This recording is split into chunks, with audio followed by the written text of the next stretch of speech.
butterfly effect. The butterfly effect, Bob Mohl.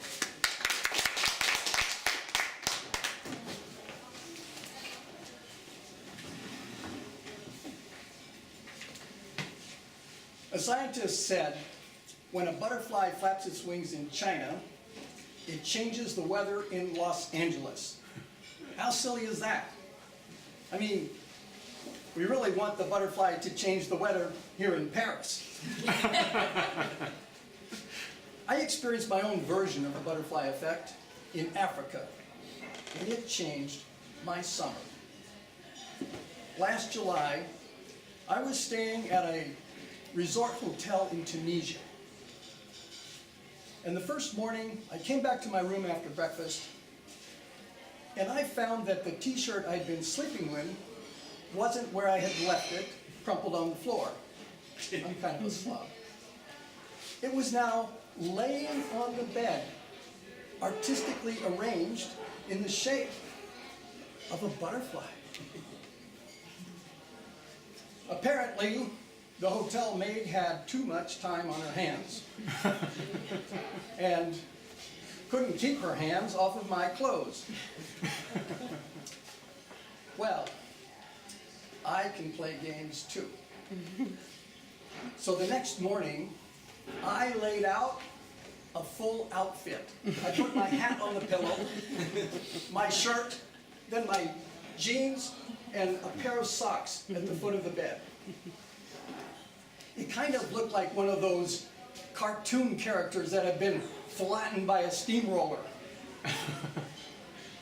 Okay, Miss Maid, your turn. When I came back from breakfast, lying seductively on my bed was guess who? The maid. She said, "Oh, Bob, I have been waiting to meet you." Okay, no, it was still the cartoon character. But all puffed up. She had stuffed him with pillows and towels.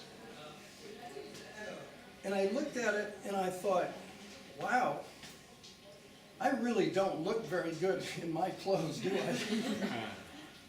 But I took this fellow and carried him out on the terrace where I propped him up in a chair.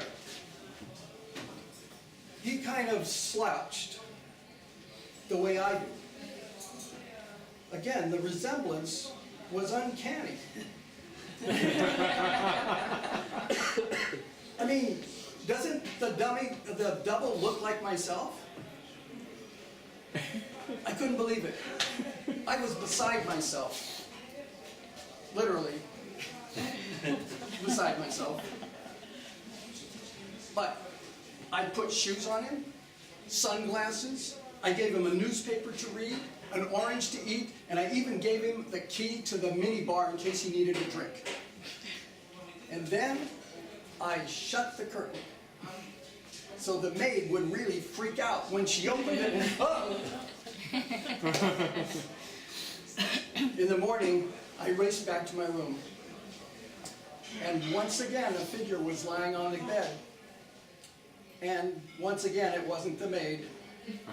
It was a huge white beach towel that had been twisted so it would stand up in an S shape. A 3-foot-high swan. It was amazing. I think the maid was really raising her art to new heights.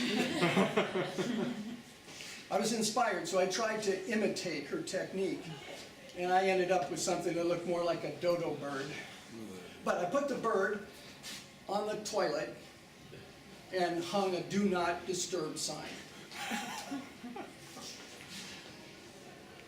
It was the best I could do, but I knew the game was over. And the maid knew the game was over because she pulled out all the stops. When I came into the room the next morning, I thought I was in the honeymoon suite. Rose petals were strewn across the bed.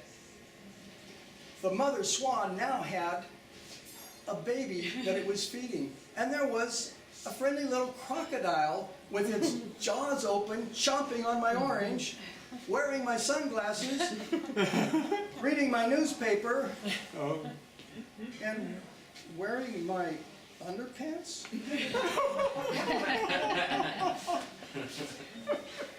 Clearly, I had met my match. And the next day, I met my maid in the flesh. And she showed me all her tricks. And I mean all her tricks. Let's see, how can I put this? The way she used her mouth and her hips blew my mind. Yes, I see. You want a demonstration. Okay, I will oblige. The first thing you do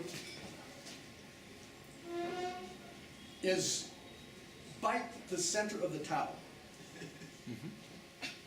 And then roll it tightly over your hips.